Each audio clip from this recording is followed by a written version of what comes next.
अब जो American college of रेमेटोलॉजी की लेटेस्ट गाइडलाइंस हैं 2021 में, मतलब 2 साल पहले आई थी हैं, इसमें 3 कैटेगरीज दिए गए हैं। आना केंद्रा को पूरी तरह से एलिमिनेट कर दिया गया। आना केंद्रा जो कि इंटरल्यूकिन 1 रिसेप्टर एंटागोनिस्ट है, उसको फिलहाल के लिए भूल जाओ, because now we are talking only about the drugs which are presently use. आना केंद्रा को बहुत इनफ्रीक्वेंटली यूज़ करते हैं, इसीलिए उसको गाइडलाइन से ही पूरी तरह से एलिमिनेट कर दिया गया। प्लीज़ याद रखिएगा इसको, वेरी इंपॉर्टेंट। तो 3 कैटेगरीज में डिवाइड होता है। एक होता है कन्वेंशनल सिंथेटिक और CS DMARDs, दूसरा बायोलॉजिकल DMARDs और तीसरा targeted synthetic DMARDs।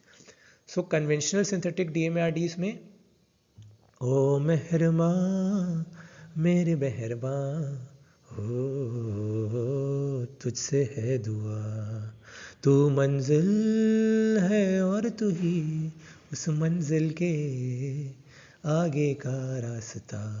Mehrama मीथोट्रिक्सेट left hand side, मीथोट्रिक्सेट को लेफ्ट हैंड साइड में रखिए, ये मेरा लेफ्ट हैंड साइड है। Methotrexate on the LHS। L से लेफ्लूनोमाइड, H से हाइड्रोक्सी क्लोरोक्वीन, S से सल्फासालिजीन।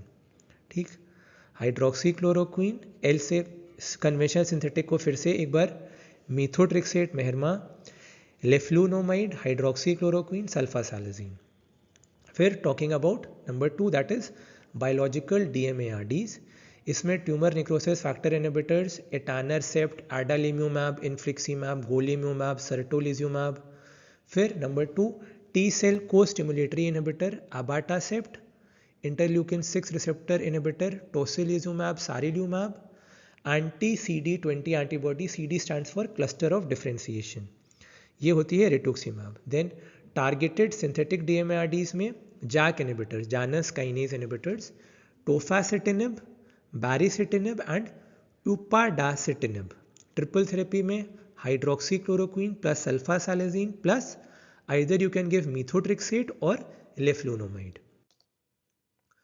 एक ट्रीटमेंट एल्गोरिथम भी इसमें फॉलो किया जाता है। New diagnosis of rheumatoid arthritis अगर हुई है तो सबसे पहले मीथोट्रिक्सेट 15 मिलीग्राम की गोली वीकली देंगे या फिर प्रेडनिसोलोन को 30 मिलीग्राम रोज़ देंगे। मीथोट्रिक्सेट की डोज को एस्केलेट कर सकते हैं टू 25 मिलीग्राम इफ़ रिक्वायर्ड, और प्रेडनिसोलोन की डोज को कम कर सकते हैं बाय 5 मिलीग्राम एवरी 2 वीक्स। मैंने बताया था एक्यूट फ्लेयर अप हो जाता है तो एकदम all of a sudden corticosteroids नहीं बंद करते, नहीं तो बॉडी डर जाती है, क्योंकि हाइपोथैलेमो पिट्यूटरी एड्रिनल एक्सेस का एकदम से सप्रेशन नहीं करते कभी भी। ठीक, सो उसके बाद अगर दास 28 स्कोर लेस दैन 3.2 हुआ तो अलग एल्गोरिथम, अगर अभी भी मोर दैन या इक्वल टू 3.2 है तो अलग एल्गोरिथम।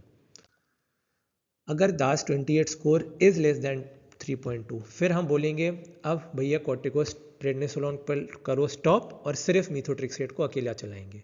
बट अगर अभी भी DAS 28 score more than equal to 3.2 है तो अब हम ऐड करेंगे नई दवाइयाँ, सल्फासालिजीन एंड हाइड्रोक्सी क्लोरोक्वीन, और फिर हम दास 28 स्कोर को फिर से मॉनिटर करेंगे।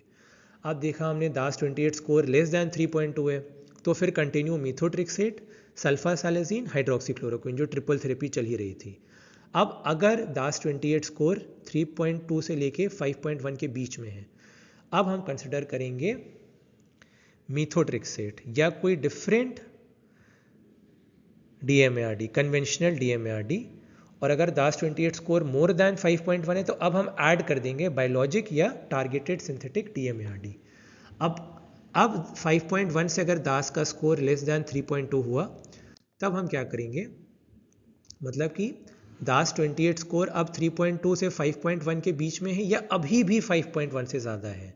सो अगर 3.2 टू 5.1 के बीच में है सो वी विल कंसिडर मीथोट्रिक्सेट या कोई डिफरेंट कन्वेंशनल DMARD।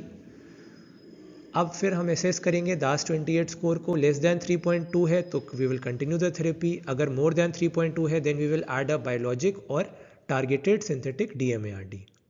और अगर दास 28 स्कोर मोर देन 5.1 अभी भी चल रहा है तो फिर we will add a biologic और टारगेटेड सिंथेटिक DMARD।